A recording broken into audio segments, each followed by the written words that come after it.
Mengatasi krisis daya beli atau konsumsi. Kenaikan harga berbagai kebutuhan pokok khususnya pangan membuat konsumsi rumah tangga terus tertekan. Daya beli masyarakat terpuruk di tengah pendapatan yang stagnan. Akibatnya, pertumbuhan ekonomi nasional juga jauh di bawah potensinya.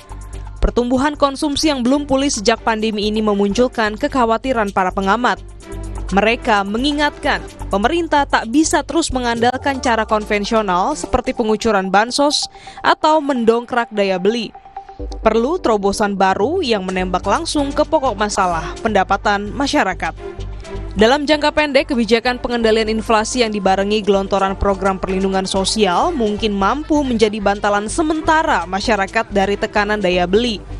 Namun, jangka panjang, peningkatan daya beli dan pertumbuhan konsumsi yang berkelanjutan hanya bisa terjadi jika pendapatan juga terus meningkat. Sayangnya, beberapa tahun terakhir, pertumbuhan pendapatan juga tertekan. Rata-rata, laju inflasi pangan jauh di atas pertumbuhan pendapatan masyarakat. Banyak kelompok ini terselamatkan karena bansos. Peran bansos sangat penting dalam menekan lonjakan kemiskinan akibat kenaikan harga.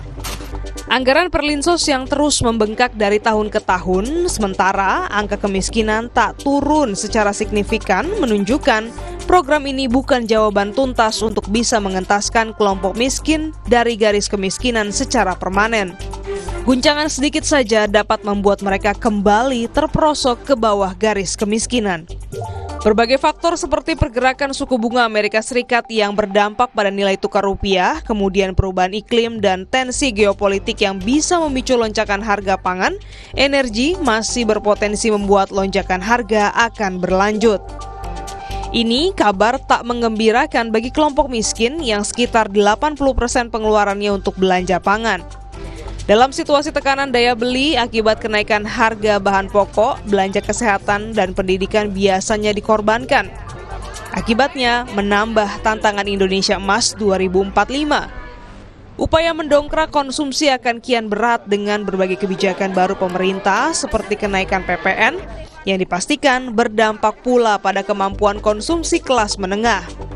Dengan ketergantungan besar perekonomian pada konsumsi domestik di mana kontribusi konsumsi pada pertumbuhan ekonomi mencapai 55%. Melambatnya konsumsi membuat kita terus terjebak pada pertumbuhan ekonomi moderat di bawah potensi yang menurut ekonom sekitar 7%. Pertumbuhan ekonomi rata-rata 5% selama beberapa tahun terakhir terbukti tak cukup untuk mengangkat taraf ekonomi dan pendapatan kelompok ekonomi bawah. Tidak pula cukup untuk menciptakan lapangan kerja bagi 7,86 juta pengangguran dan 3 juta angkatan kerja baru per tahun. Pertumbuhan yang terjadi juga tak cukup berkualitas dan tak inklusif karena jumlah tenaga kerja yang bisa diserap terus menurun dan meninggalkan sektor-sektor yang menyerap banyak tenaga kerja. Terobosan baru untuk mengatasi tingginya pengangguran terbuka diperlukan jika kita ingin meningkatkan pendapatan, daya beli, dan konsumsi domestik sebagai motor utama pertumbuhan ekonomi nasional.